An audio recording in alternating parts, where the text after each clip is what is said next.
Welcome back to another Askari Cast. My name is Rod Van Blake, author of the Ancient Illumination series, as well as the Money Chronicles, and I am joined by Jocelyn Short. Hello?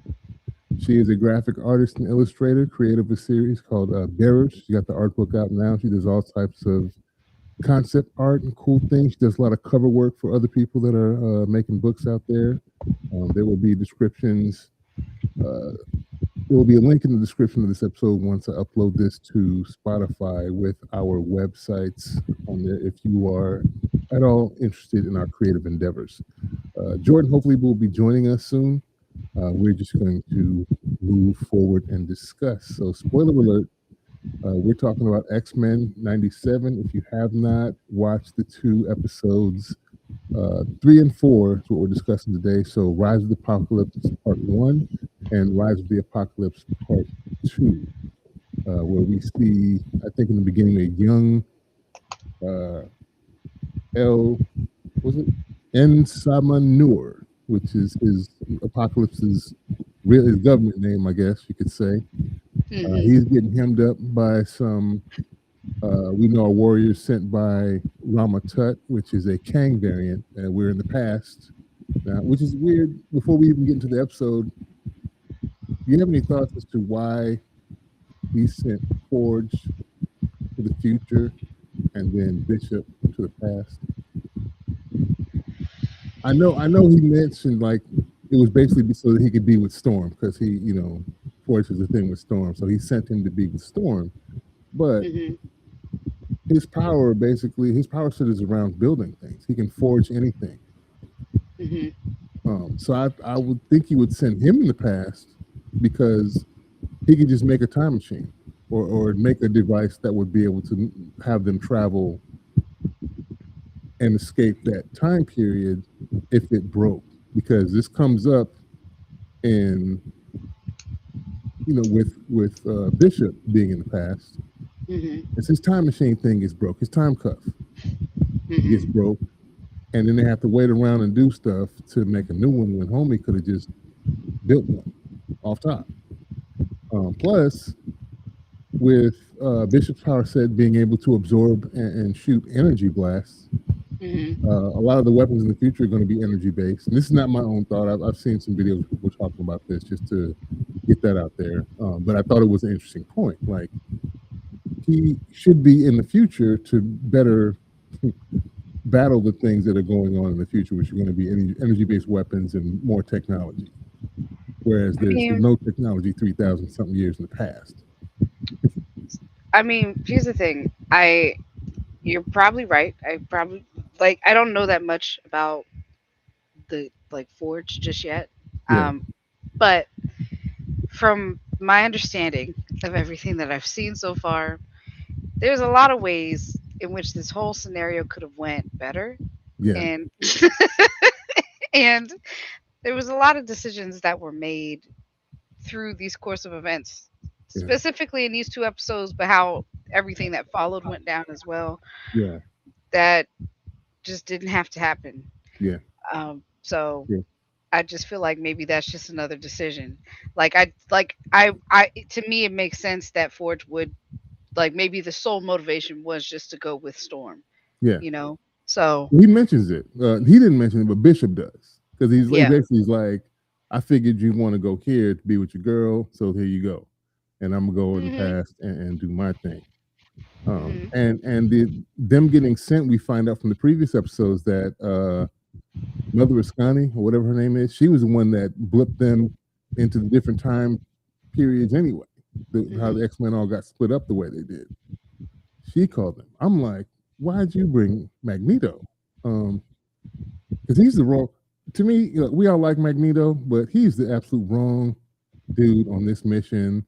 Um, there's an Easter egg in there with these two episodes where he says when Apocalypse asks him what would I become, and he's Mhm. like, under my guidance, you'd be basically a god among insects, which is a line Jesus. from X2, I believe, the live action Sony film that Ian McClellan says in that film. Mhm. He plays Magneto, but they're in here in the Which past. is first of all, I just want to say something about that line. All right, Yeah, that the line, not the line itself, but also the so we're starting off wrong already. The fact that Magneto's there, but also we're starting off lying. That is why a big part of this big reason why all of this went how yeah, it went. Starting off immediately lying. yeah, And I understand there's a lot at stake. I understand it's a hard, intense truth to tell somebody, yeah. They but don't tell them. They don't tell them off top like you become the still villain of villains, and we trying to kind of prevent that. We're gonna act like we just here to help you. starting off bad, Yeah. lying. And Ball Like, calls it up. Ball knows it. Ball is the Uncle Ruckus of the crew. Because he's singing that song, "Don't Trust Them New Ninjas" over there. As soon as they pop up on the scene, Ball, he's the right, basically the right hand man of Apocalypse. That's there, and he's got like the green face paint and the bald head. He yeah, immediately doesn't trust the X-Men and their crew, and knows they're up to something, and that eventually leads to them uh, breaking up basically over all that when he finds out the time machine and starts interfering. We got Rama Tut, which is a Kang variant, basically Kang the Conqueror variant, who's the Pharaoh in the past, who is oppressing. And I'm thinking he's basically using this as power for himself. hmm And he gets ghosted as soon as things kind of go wrong. He's like, I can just go back into another spot in the timeline and regroup. peace. Yeah, he bones out. hmm Yeah, Ball doesn't trust him.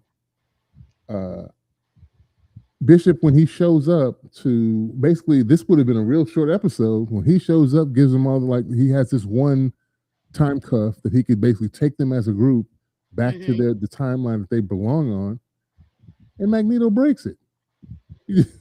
He just uses little magnet powers, snatches it up. Let me see that. Breaks it and says, "Nah, I need to stay here so I can straighten homie out." And I'm like, "You're not the one to be straightening nobody out." I'm You, so frustrated. Like this, like it was just so many decisions where folks would have a plan. yeah, Folks would have a plan, and then somebody immediately circumvents that plan to do whatever they wanted to do. or And monkey wrench it. so, Yeah, yeah, like, and so I'm like, no plans are going successfully at all because everyone's screwing up. yeah. Everybody's messing up. Everyone's Who, doing this all wrong. who convinced Magneto he could change history? That's like, I mean, I just feel like that's just who Magneto is. I yeah, feel like he be so strong in his convictions, like most of these characters are and should be. Is he's so strong in his convictions, like that he will do it his way to try and strong arm a new reality yeah, for whoever himself, the X-Men, whoever his motivations are at the time. So I just think it's on par. He don't really care. He cares, yeah. but but I just don't get to what his end? whole thing thinking he could fix dude. And you're right. Yeah, the dishonesty of it is not gonna like it's gonna go bad, and he's gonna find out at some Mhm. point. It just first it was Ball who finds the secret time machine repair that they're working on and Mhm. lets homie know. And then we get Xavier snooping through folks' mind and Mhm. finding out stuff. The end is coming before he's gonna be violently before he gets like basically kicked out. He knows it's gonna go wrong. They have like a little cliffhanger where Bishop arrives, disguised as one of the Sandstormers, and reveals himself, and he basically finally helps uh, the men fight back against Ball's forces. Ramatut blows up the mountain at the end of this episode, the temple, and seemingly I guess he thought he blew everything up. Um, and but they're not on good terms. I saw that Apocalypse noticed himself in the hieroglyphs and everything when they were walking through towards Mhm. the end. He realized, oh, that's me. I think this is in the next episode. Um, Mhm. but he saw himself, and Mhm. basically it kind of jived with everything, kind of what um, Magneto was kind of whispering to him, but in a different way. He was taking it to the extreme. Hmm. Um, him and Ball have that, survival of the fittest, basically, which is his thing about evolution. Like, if you're not strong enough to defeat me, you don't deserve to survive, basically. I just also feel like this part frustrated me so bad too, because I'm like, you of all people, like, if the the liberation of the X-Men Hmm. from, the way that they have historically been treated is your motivation for why you move the way you move. Yeah, Like, and he has Holocaust background, right? yeah, and it didn't work Yeah, out. yeah. That's the So other I'm thing. just, yeah, so I'm like, okay, if you have all of this context, why can't you see that this literal enslaved man has the same, obviously sees a mutant, but I'm like, all right, the why can't you connect with that mindset of, yeah, I want to be free and I don't ever want to be under subjugation ever again? Like, why couldn't you consider that that would be a length that he would take it, you Yeah, know, to, like, I don't know. I just, that part just I don't frustrated know me. what and the way he's moving with what becomes Apocalypse, the way he's talking to him, he's hyping him up the whole time. He's gassing the boy up the whole time. So, and if he wanted to just have a revolution like with what he wanted with the X-Men and, the other timeline, like none of Mhm. those situations worked out. It all went bad. Um, we had the Genosha thing that happened in season one, uh, mainly because I think he poked and prodded and remained a threat, even though they were trying not to be a threat at that time. Um, Mhm. and I think had they just stayed there in this timeline with Apocalypse, the same thing. In other words, he was trying to keep him from one destiny, and he basically pushed him into it. He had the exact opposite effect. We don't get a good version of Apocalypse as a result of That's him. why that's why I just feel like it's so frustrating that everyone, because it's not just Magneto lying, it's Charles lying, Yeah, everybody Charles. lying to him. Yeah, Charles, okay, Charles. everybody lying to him, and I'm like, if we would have started, like, with not a half truth, but a whole truth, just a Yeah, flat, got right truth of what we're here for, what we're doing, like, because you can't assume that this dude is stupid. You can't assume he's dumb. no. Obviously, especially if this is his destiny. So, like, Why do you tell also, someone they're going to become all evil? And what? we're here Say to that one more time. I mean, if you want them to be honest, how do you tell someone, look, you turn out to be super evil and we're here to prevent that? Like, if you want to just keep it 100 and keep it a band and that's what you dare to do, how do you think someone's going to react to that? Um, I would tell the truth about it, but I would be a diplomat about it also, as much as I could. Yeah, Like, because the whole thing is already a risk. It's a risk no matter what. Like, the stakes are high regardless. So yeah, I'm like, okay, you're lying to him and you risk him finding out the truth, and then it goes really bad and he ends up the villain anyway.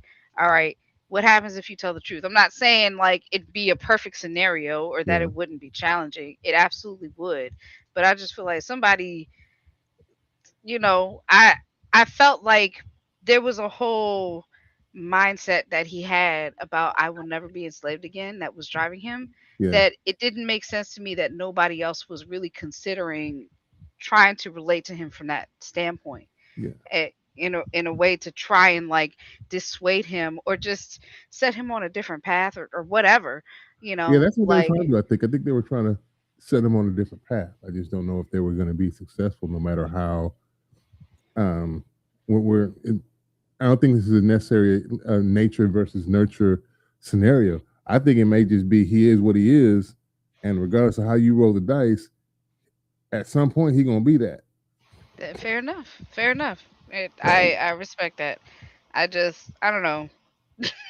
Like I said, I don't know. Yeah, I don't know if it would have turned out perfect. I think probably I agree with you. It probably would have, some way or another, he would have turned out to be what he always was prophesied to be. Yeah, Um, I just feel like you going all this way through time, and I know you're trying to be strategic, but I'm like, you're lying to this dude who you really want to be on your side. Yeah, And, I'm like, I'm not sure that that's the best way, you know? I'm wondering if there's a variation where he, because I've never seen it. Since we're in this kind of time paradox, variants are all very much on the table. If there's a version of Apocalypse that is good anywhere out there in the universe, and perhaps you can pull that one to combat the evil Apocalypse. I don't know. If you can find that variant and see if you can pit them against each other to kind of stall them out, or ensure that you could probably defeat the evil one with the good one, and everybody helping. Hmm. But I don't know if he goes any other way than what he's going to go, and they pretty much lead him by the nose through their deception and basically push him the way of becoming Apocalypse, as we see in the second episode. Um, I also just kind of feel like if the plan truly was to prevent him from becoming Apocalypse, why we couldn't go far back enough in time to when he was an infant, kill the infant. that's an old trope about that. Yeah, kill him as a baby. But anyway, continue. Yeah. So yeah, they have the second episode, part two, uh, and they pick up again in ancient Egypt, where half the X-Men, Professor X and Magneto, basically trying to, like you were discussing, lead and Sabanur away from his dark path and trying to lead him into a lighter one. Hmm. They're exploring one of these little shrines, and this is what I was talking about, where they see this mural, and the murals are just depicting him in the future, realizing that's when he kind of realizes that they've been lying to him, because he can literally see it displayed what he becomes. He recognizes his face. It even has little lines and stuff on the hieroglyphs on the wall, Hmm. and then it moves over and you see he has hair and he has no hair, uh, and then he gets hot and starts freaking out on everybody. There were some cold fight scenes in this. Hmm. There were cold fight scenes in the first episode too that were nice when they were getting down. The crew Hmm. riding up on everybody on horseback. The sand, whatever, the people that was coming for Ramatut on like Hmm. horses in the desert. That was kind of tight. We ride at dawn type shit. They were like they were hawking people down. There were good fight scenes in this. Hmm. This is basically the birthplace. This is we get to see him change from in Sabanur to Apocalypse, and he takes on. I think they have. Was that like a celestial body that was in there? The celestial armor. I think so. Yeah, because they're tying this into the Celestials, Hmm. uh, and now like they're coming to realize that the timeline can't be saved. Bishop finally fixes his cup and is able to save everybody, but in the meantime, Rip Magneto he gets broke off. And it kind of, to me, it was like a FAFO moment. Like, you kind of brought this on yourself. You did it to yourself. You should have been talking to homie. Um, was they escape and Magneto decides he's going to buy some time. He's trying to put metal on Apocalypse and fight him, and he's just too strong. Yeah, this is but I want to come back to this, but Mhm. Magneto, that made me think of the conversation that Rogue had with in Sabanur um in the previous episode. They were by the When campfire. she's talking about finding love, Yeah. yeah, Do you think that conversation I feel like it must come back around at some point. But do you think that conversation might have any kind of impact, and if you do, what impact can you guess it might have? I don't know. I mean, I was hoping she'd touch him, take his powers. Facts, man. And then Rogue, Yeah, yeah. I was hoping Oh she man. would touch him, but that was kind of interesting in the previous episode where they're sitting there by the fire because he's like, "You can't sleep, I can't sleep either," and she's talking about the one time that she found love, and have you ever found love? And he ain't found love, and she said, "Well, I hope you find it." I don't think he's looking, to be honest. Yeah. No. Yeah, he said love is a liability. Everybody he's ever loved, he's lost. Yeah. He's like watched them die or whatever. So he's like, nah, Or I'm the good on fact that his that. mom left him Oh yeah, out in the yeah. desert to die. He was like, nah, I'm good, bro. Yeah, I'm good on the love stuff. It's not real, but this power thing is something else. You're right. She should have just touched him. Yeah, He would have been none the wiser. Like he don't know what her powers are. Anyway, back to R.I.P. Magneto. yeah. God. Magneto, yeah, he gets washed, and he Apocalypse was pimping them all though. He pimp smacked Charles, snatched him up out of his chair. He yoked him up. he was he was doing his thing, boy. Apocalypse was not playing around. And then, remember, this is I don't think at that point he still had his hair at that point. I mean, he didn't. Did he? I think so. He had yoked him up before he went full, and then got the little fade with the purple lips, red eyes, and the helmet and everything. He didn't have the celestial arm. Yeah, he yokes him out, takes him out of the chair, throws him on the ground. He was talking cash money to all of them and whooping them the whole time. And then just at the end, Yeah. uh, Magneto was coming out with his bag of tricks. It just wasn't enough. Bishop is able to save the Real rest of. quick, Go ahead. real quick. I did have a question for you. Yeah. So, um, Magneto Hmm. gets got. All right. How do you for me? This brought up questions like, how does this affect the events of Genosha? Because I know, I just feel like there's timey wimey stuff happening, Yeah. and this is an event like they've traveled back in the past here. All right, Magneto gets got here, so I'm like, okay, I maybe see the what you're thing, saying. Does it yeah, erase the things he's done in the future because technically he's gone 3,000 years prior? yeah, I don't know if it works like that. I don't know. That would be interesting. yeah, Um, I think we have seen other movies and TV shows where things like that happen, where someone present day is sitting there, and then their parents or somebody gets killed. Because the parents get killed, you technically never existed in the first place. And they just kind of fade into hmm, non-existence. So yeah, that could have far-reaching uh, results.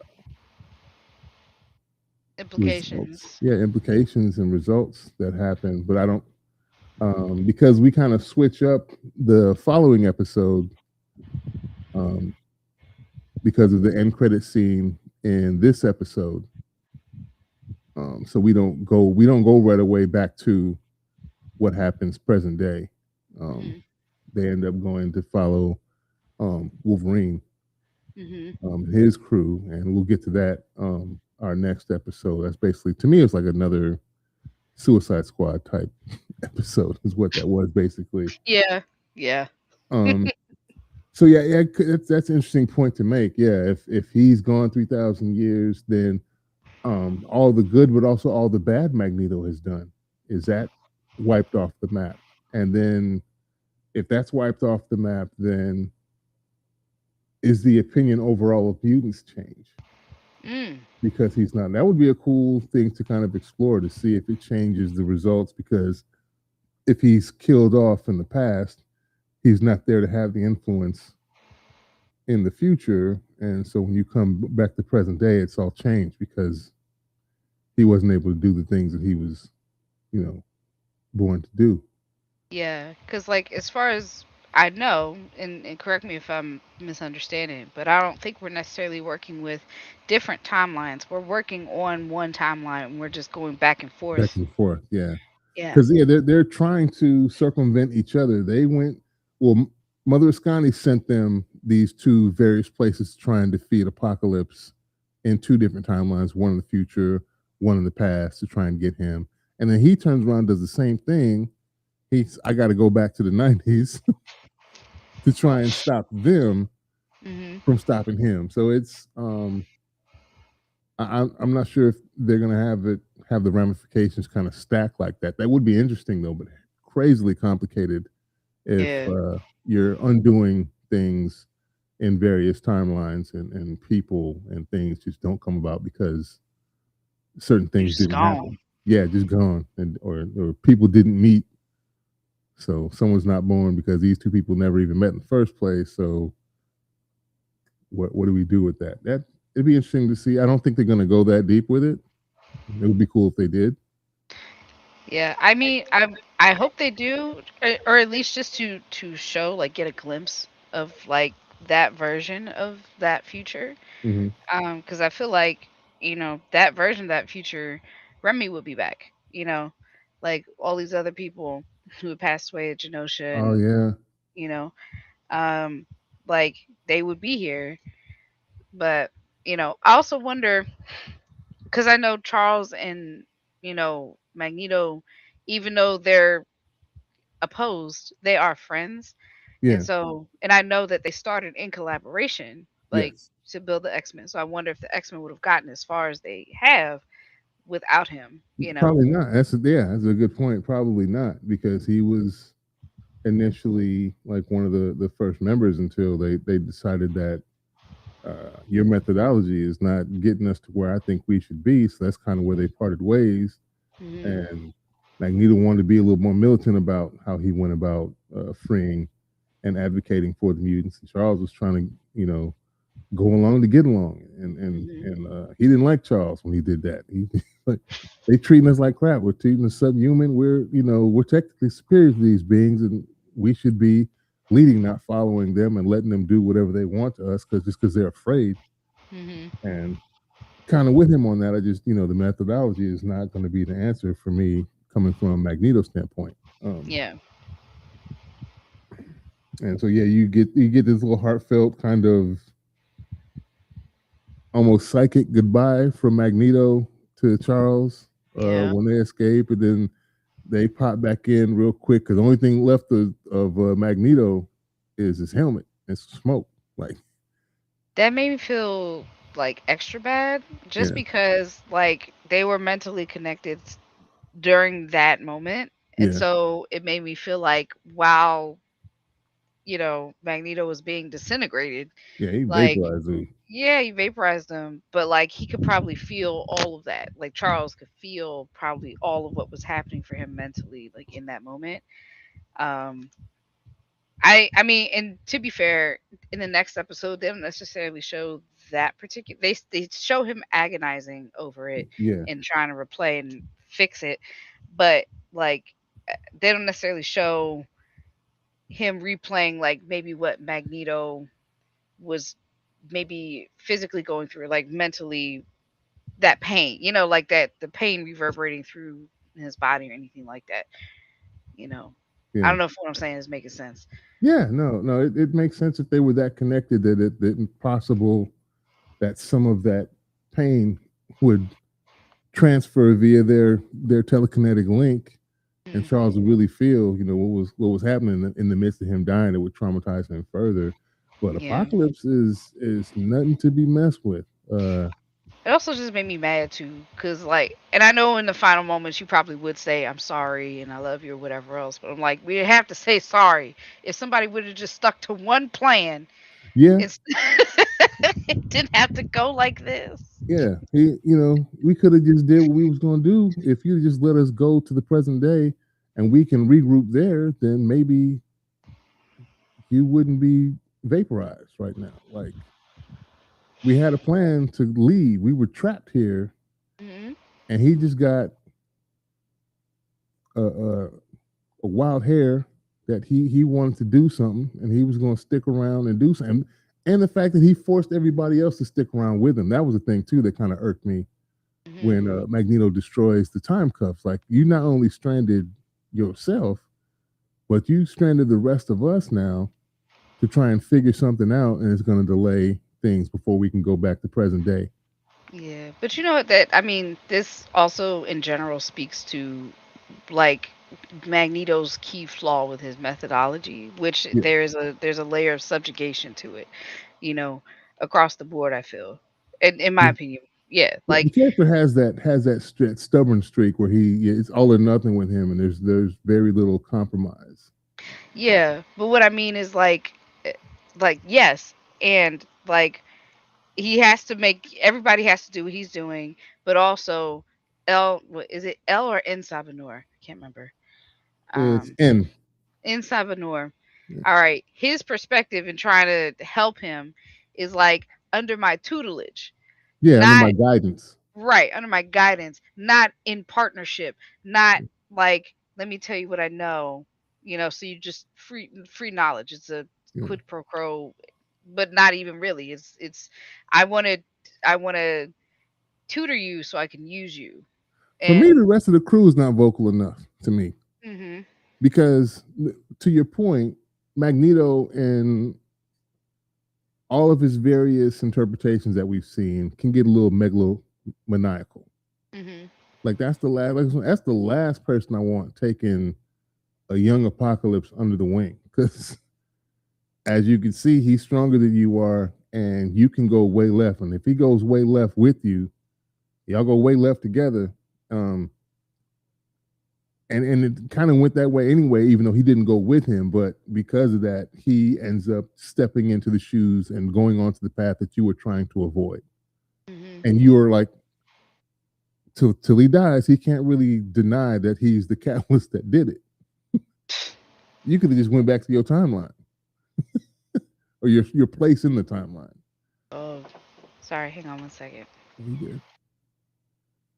So yeah, it'll be interesting to see how they wrap this up. I'm glad we got to spend time with Apocalypse though the entire time as the main villain. We don't have to guess because sometimes they do that a lot where you're guessing who the big bad is, and the initial person that they character they introduce is not the main villain. Like we didn't get a bunch of underbosses. Mhm They usually do that a lot where they introduce you like, well, he's not the big bad, then they reveal. So it's like, no, you get to see like a younger version of him, and then we actually get to see him become Apocalypse, mhm how and why, and then so when we get to the end, I'm hoping it's going to be real tight by the time we get to episode 10 and everybody's together, like Wolverine, man. Charles. I only get that from you remember those memes, And those that's on old YouTube Charles. videos? Yeah, shut Uh-huh. up, Charles. My suit's so tight. I'm the juggernaut. There's a meme that cracks me up every time I see it, and it's what's the name? I'm so the man with the eyes, the red eyes. What's his name? Cyclops? Thank you, God. Scott? Thank you. I'm really upset that that went all the way out of my head. There's a meme of Scott, and he's got a suit on. He's got his laser beams, and he's just sitting, you know, Yeah. his hands like this, and the meme just goes, and that's on Charles. And that's on It, Charles. Yeah. Yeah. I it just remember cracks me those up. weird cartoon. They had these like it was like a Saturday morning cartoon X Men, and somebody just decided to do a ghetto voiceover with the Juggernaut, and he's I'm the Juggernaut, bitch. And then, he said, "Bam! Shut up, Charles. I'll whoop you with Charles." So that's where I get the Charles from when I see that the X Men. This is still Mhm. very nostalgic. The music, the animation, the colors, really dope. Glad they got a second season. I don't know what they're going to do after this, but it's dope Yeah. because it's a dub for them for sure. Because usually with the animated stuff, DC is the one that's usually taking the crown with all the stuff they have. This is high quality stuff. Mhm. I'm liking it. The action is cool. The animation is cool. And it does still have that Saturday morning cartoon vibe to it, and Mhm. the '90s music and Yeah. the colors mainly too. Like the Jubilee fits right in because she'd been right in that timeline. Mhm. Very flashy, bright neon colors. It's really dope. Um, Mhm. I'm liking it. I'm liking it a good. lot. Yeah. I'm glad you like it. I'm glad. I think Jordan likes it too. I like when we all like stuff because it's kind of sometimes I feel bad when we pick stuff and it's like one of us likes it and two is like, man, it was horrible. It's like it becomes a chore to watch it. We have to talk about this. Like, how many more episodes have we got? I mean, it's still interesting though, even when we watch stuff that is not as good, because it's interesting to analyze why it's not great, like True. to figure out like what's really not working with this Yeah. show. In Yeah. those instances, that's why I'll probably ask you as a creator, like, okay, this is what they did, but what would you have done if you were at the helm and you got to write this? Would you change it? Would you change anything about this thus far? I mean, I feel like this works. I don't think this is a bad writing decision. Okay, I feel like the way everything went down is true to how these characters are. I very feel true. like this is true to how the X-Men truly operate. They're a mess at They the are end of the messy, day. for sure. They're a mess at the end of the day. Like, even though they're mutants, they're extremely human and they're Yeah, a disjointed team, you know. So like right now they're splintered. There's fractions of them, sections of them that you know feel different ways about different aspects of the same goals, yeah, you know. And so that's going to show up and they have but they're faced with these problems that affect everyone globally, mutant, non-mutant, beyond the stars, all this kind of stuff, and they're having to problem solve and they can't fully become unified. And I think that's what's interesting about the X-Men is that there are moments when they align and get on a full accord, but I yeah, feel like a lot of the time the show was like us d- splintering off from that full accord, yeah, and just constantly having different opinions about how to solve things. And then, so no one is making a decision that everybody agrees with at any point in time. yeah, So I think that's interesting. So is this how, like, I would have wanted this to go? No. yeah, Like, if I'm thinking from the aspect of a functional team and, a task force that is truly meant to save this world, that has experience with, you know, galactic colossal level threats such as apocalypse, you know, uh this is not how I would have wanted this to go. In Magneto, we would have found, like, I also just, the thing that's also frustrating for me is like, all right, I feel like they don't clock how each other works. yeah, I'm like, at some point, y'all got to realize how y'all move yeah, around each other, you know.